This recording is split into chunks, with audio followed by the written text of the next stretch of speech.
আগন্তুক সেপ্টেম্বৰ মাহত 2025 বিটিআৰৰ বা বিটিচিৰ যি নিৰ্বাচন কাউন্সিল নিৰ্বাচন 40টা পৰিষদীয় সমষ্টিৰ বাবে অনুষ্ঠিত হ'বলৈ গৈ আছে আৰু এই বিটিআৰ বিটিচি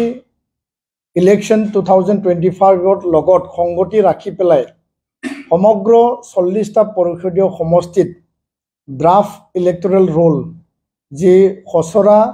ভোটাৰ তালিকা যি প্ৰস্তুতৰ কাম বিভিন্ন জিলা পৰ্যায়ত বা নিৰ্বাচনী যি কাৰ্যালয় আছে তাত চলি আছে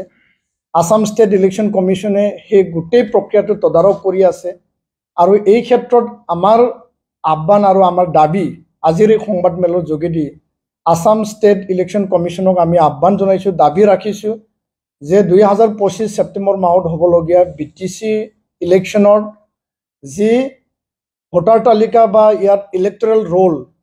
ফাইনাল যি ওলাব সেই ইলেক্টৰেল ৰোল বড়ো ভাষাত প্ৰস্তুত কৰি পেলাই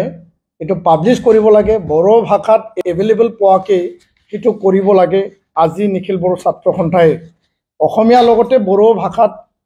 ইলেক্টৰেল ৰোল 2025 বিটিচি নিৰ্বাচনৰ কাৰণে আমি দাবী ৰাখিছোঁ আমি দাবী জনাইছোঁ আৰু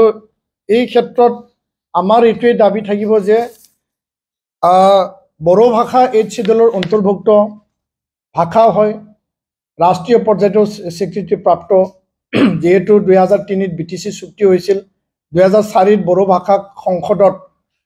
ৰাষ্ট্ৰপতিৰ যোগেদি ইয়াক আইনত পৰিণত কৰি পেলাই মৰ্যাদা প্ৰদান কৰা হৈছিল আৰু 2020 শান্তি চুক্তি যি বড়ো শান্তি চুক্তি আছিল ইয়াত বড়ো ভাষাক অসমৰ সহযোগী চৰকাৰী ভাষা হিচাপে তাত মৰ্যাদা প্ৰদান কৰা হৈছে আৰু এই সকলো প্ৰক্ৰিয়াত ৰাখি পেলাই অসম চৰকাৰে the Assam official language amendment act 2020 under section 5A section 3ত আছে যে অসমীয়া ভাষা অসমৰ ৰাজ্যিক ভাষা হয় আমি সকলোৱে সন্মান কৰোঁ আমি শ্ৰদ্ধা জনাওঁ সমান্তৰালভাৱে সহযোগী ৰাজ্যিক ভাষা হিচাপে বড়ো ভাষাক মৰ্যাদা প্ৰদান কৰা হৈছে আৰু ইয়াত লিখা হৈছে without prejudice to the provisions contained in section 3 the Bodo language shall be use as an associate official language for all and any of the official purpose of the state of Assam as are specified in the schedule